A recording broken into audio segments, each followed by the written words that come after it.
An ABC News exclusive. Former Florida assistant principal and her daughter arrested for allegedly casting fake votes to help the teen win and become homecoming queen. Well, they're speaking about it for the first time since being charged. Will Reeve joins us with that. Good morning, Will. Hey, good morning, Robin. Homecoming was supposed to be the biggest moment of Emily Grover's life. And then suddenly, days later, she and her mother were being brought in for questioning by school investigators. And then months later, they were arrested. These votes were allegedly fraudulent. They're alleged to have hacked in to a computer system.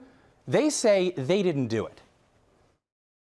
It was the crowning moment of Homecoming Weekend 2020. Emily Grover named homecoming queen of Tate High School in Cantonment, Florida. But months later, she and her mother, Laura Carroll, an assistant principal at a local elementary school, were arrested, accused of rigging votes to help secure the win. We have like 3 different entrances and they were surrounded like we were going to run away or something. And took us in handcuffs. This morning, the duo is breaking their silence exclusively to ABC News. They're each facing up to 16 years behind bars. How are we at the point where you're facing felony charges? We don't know.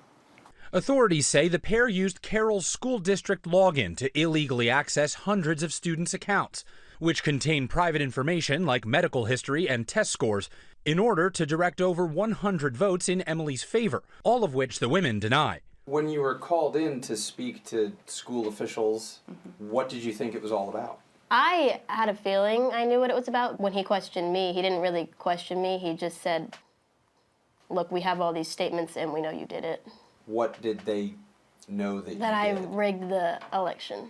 What were the accusations specifically? That I used my mom's Focus Access, which is the thing that Escambia County uses for grades and information about students, to get their usernames and their passwords to log in their votes. Did you do that? No. No. Grover and Carroll are each charged with 3 felonies and a misdemeanor. According to the findings of a 5-month-long investigation, authorities traced more than 100 fraudulent votes to Carroll's phone and the family's home. And how do you explain that high number? I don't. I really don't. We do have forensics people and we have an investigator that are helping us to try to explain it. There's evidence to prove that she could not possibly have done that. Can you share what that is?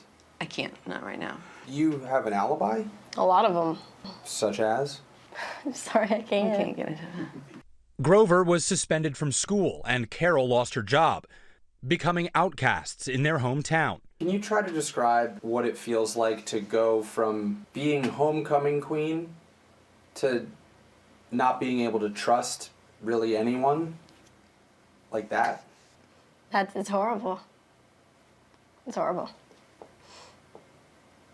It was very difficult to watch, you know? To watch and to know that you can't do anything about it. Why don't we just move far away from here and get away from everybody? But you know, it wouldn't have ended, you know, because this was national news. They're now fighting the charges in court. You rejected a plea deal. Why? Because we didn't do it. And we have evidence that proves that we didn't. That's a big bet to make. But we did not do what they say we did, and I'm not willing to plea out to something that I didn't do. I wasn't going to either. I asked Laura how important was it that Emily be homecoming queen, and she said not at all. One last turn on this winding road, Emily told me that when the school removed those hundreds of votes marked as fraudulent, she still had the most. She would have been homecoming queen fair and square. Well, hey there, GMA fans. Robin Roberts here. Thanks for checking out our YouTube channel. Lots of great stuff here. So go on, click the subscribe button right over here to get more of awesome videos and content from GMA every day, anytime. We thank you for watching, and we'll see you in the morning on GMA.